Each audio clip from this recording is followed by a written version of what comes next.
De retour sur le plateau du Grand JT, on est avec Teddy Gordon.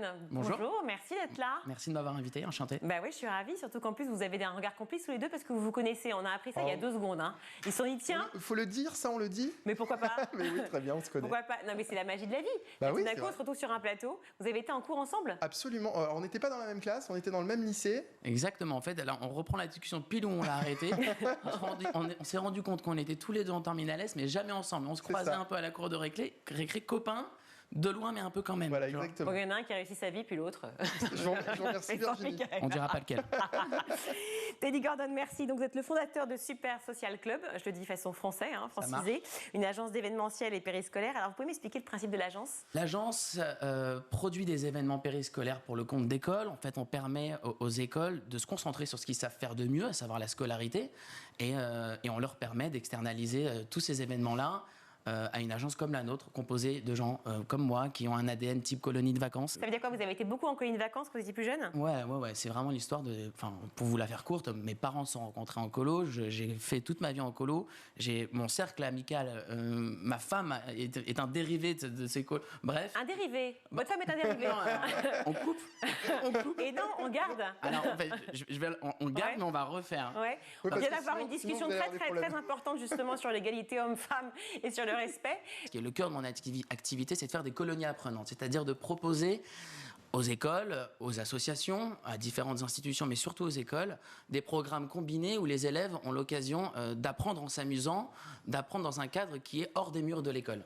C'est-à-dire un cadre des murs dans une ferme, des cochons dans la prairie. Par exemple, je vous donne l'exemple concret de ce qu'on peut faire. Le niveau 1 de ce qu'on peut faire, c'est un stage de soutien scolaire, mais pas entre 4 murs blancs d'une école que les élèves ont l'habitude de voir toute l'année et ils n'en peuvent plus.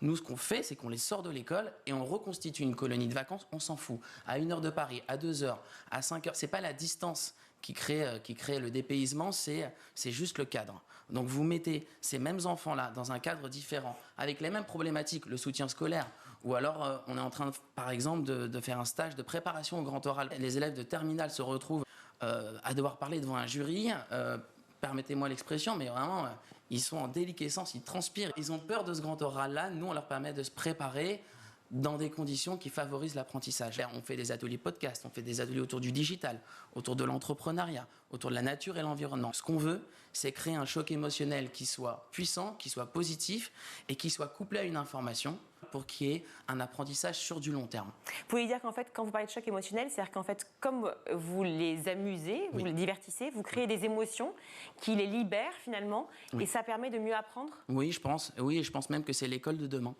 Et quand on réunit des élèves de terminale qui ont donc 17-18 ans, c'est ça, quand on les réunit dans une ferme, à la campagne ou à la montagne, on arrive quand même à les faire bosser? Bien sûr.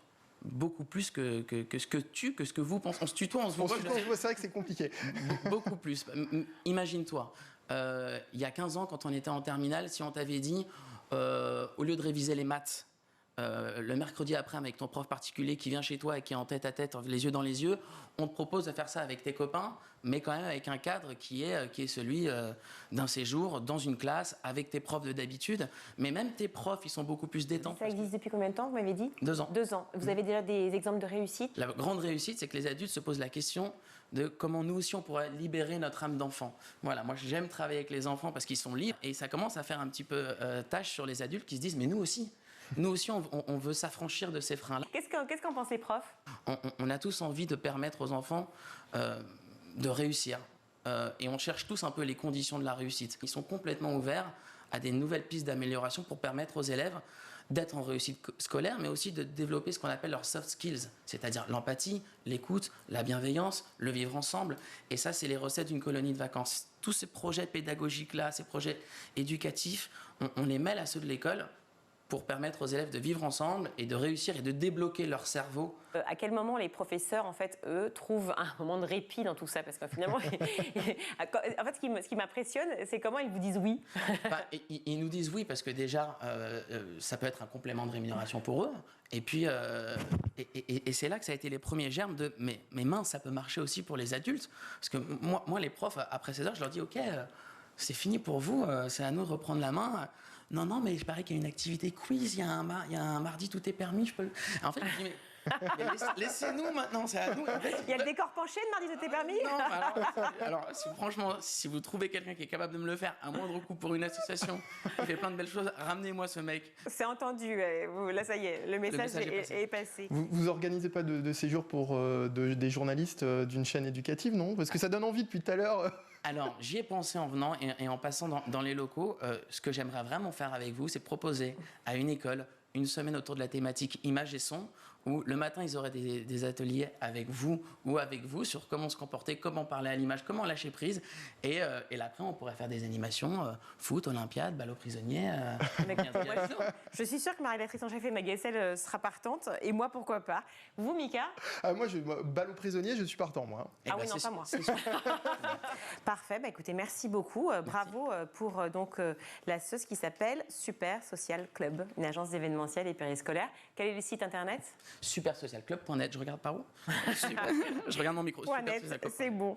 Merci mille fois, Teddy Gordon, d'avoir été avec nous. Merci. Tout de suite.